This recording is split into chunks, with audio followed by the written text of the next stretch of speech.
ഇപ്പോൾ ഈ സാക്ഷരതാ യജ്ഞം രണ്ടാം ഘട്ടത്തിന്റെ ഉദ്ഘാടന വേദിയിൽ മുഖ്യമന്ത്രി പിണറായി വിജയൻ സംസാരിക്കുകയാണ്. തത്സമയം അറിവുകളെ അപ്പോൾ തന്നെ പകർത്തിയെടുത്ത് ഇവിടെ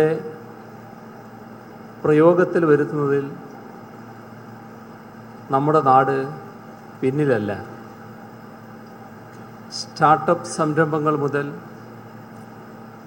ഗവേണൻസ് വരെയായി ഒട്ടനവധി പരിപാടികളിലൂടെ നമ്മുടെ കേരളം ആഗോള വിജ്ഞാന ഘടനയുടെയും സാങ്കേതിക ജ്ഞാന മികവിൻ്റെയും കുതിപ്പിനൊപ്പം ഉയരുകയാണ്. നാടിൻ്റെയും ജനങ്ങളുടെയും പ്രശ്നങ്ങൾ പരിഹരിക്കുന്ന പ്രക്രിയ അതിവേഗത്തിലാക്കാൻ ഇൻഫർമേഷൻ ടെക്നോളജിയെ ഫലപ്രദമായി ഉപയോഗിക്കുക എന്ന കാര്യത്തിൽ പ്രതിജ്ഞാബദ്ധമാണ് കേരളം. കേരള സ്റ്റാർട്ടപ്പ് മിഷന് രൂപം നൽകിയത് IT രംഗത്ത് മികച്ച യുവ സംരംഭകരെ വാർത്തെടുക്കുക എന്ന ലക്ഷ്യത്തോടെയാണ്. പഠനത്തോടൊപ്പം സ്റ്റാർട്ടപ്പ് എന്ന മുദ്രാവാക്യവുമായി മുന്നോട്ട് കൊണ്ടുപോകുന്ന സംരംഭം അന്താരാഷ്ട്ര മികവുള്ള ഒരു പുതു തലമുറയെ സൃഷ്ടിച്ചിരിക്കുകയാണ്. കഴിഞ്ഞ ദിവസം നിങ്ങളൊരു വാർത്ത ശ്രദ്ധിച്ചിരിക്കും.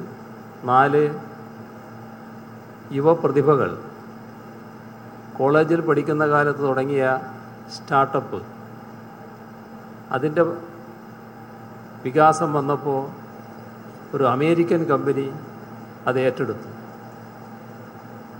നമ്മുടെ നാട് വലിയ തോതിൽ ശ്രദ്ധിച്ച ഒരു കാര്യമായിരുന്നു അത്. ഈ രംഗത്ത് 100 കോടി രൂപയാണ് സർക്കാർ മാറ്റിവെച്ചിരിക്കുന്നത്. ഇതുമുതൽ ഗവേണൻസ് നടപ്പാക്കൽ വരെയുള്ള കാര്യങ്ങളിൽ വിജ്ഞാന സാങ്കേതികതയോടുള്ള സർക്കാരിൻ്റെ പ്രതിബദ്ധതയാണ് പ്രതിഫലിച്ച് കാണാൻ കഴിയുക. സർക്കാർ ഒരു വശത്ത് ഈ വഴിക്ക് നീങ്ങുമ്പോൾ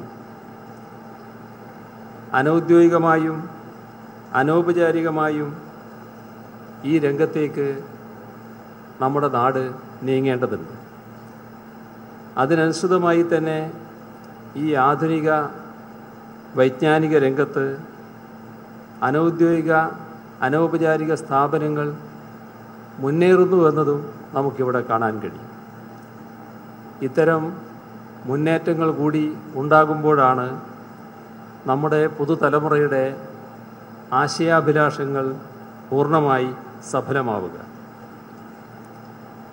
ഈയൊരു പശ്ചാത്തലത്തിലാണ് PN പണിക്കർ ഫൗണ്ടേഷൻ്റെ പ്രവർത്തനങ്ങൾ കൂടുതൽ പ്രസക്തമാവുന്നത്. സാങ്കേതിക വിദ്യയുമായി ബന്ധപ്പെട്ട അറിവുകൾ കൊണ്ട് പ്രായോഗിക ജീവിതത്തെ എങ്ങനെ കാര്യക്ഷമമാക്കാം എന്ന ചിന്തയിൽ നിന്നാണ് digital library, knowledge resources centre തുടങ്ങിയ പദ്ധതികളുമായി മുന്നോട്ട് പോകാൻ PN പണിക്കർ ഫൗണ്ടേഷൻ നിശ്ചയിച്ചത് എന്ന് വേണം കരുതാൻ. നമുക്കെല്ലാം അറിയാവുന്നതുപോലെ PN പണിക്കർ കേരളത്തിലാകെ സഞ്ചരിച്ച് ഗ്രന്ഥശാലാ പ്രസ്ഥാനത്തെ ശക്തിപ്പെടുത്തുന്നതിന് ശ്രമിച്ച മഹാനാണ്. വായിച്ച് വളരുക, ചിന്തിച്ച് വിവേകം നേടുക എന്ന മുദ്രാവാക്യവുമായി നഗരഭേദമില്ലാതെ അദ്ദേഹം പ്രവർത്തിച്ചിരുന്നു. വിദ്യാഭ്യാസത്തിലൂടെ വികസനം എന്ന സന്ദേശവുമായി നമ്മുടെ സംസ്ഥാനത്ത് ഗ്രന്ഥശാലാ പ്രസ്ഥാനത്തിന് മികവേകാൻ അദ്ദേഹത്തിൻ്റെ സംഭാവനയുണ്ടായി എന്നത് നമുക്ക് മറക്കാൻ കഴിയുന്നതല്ല.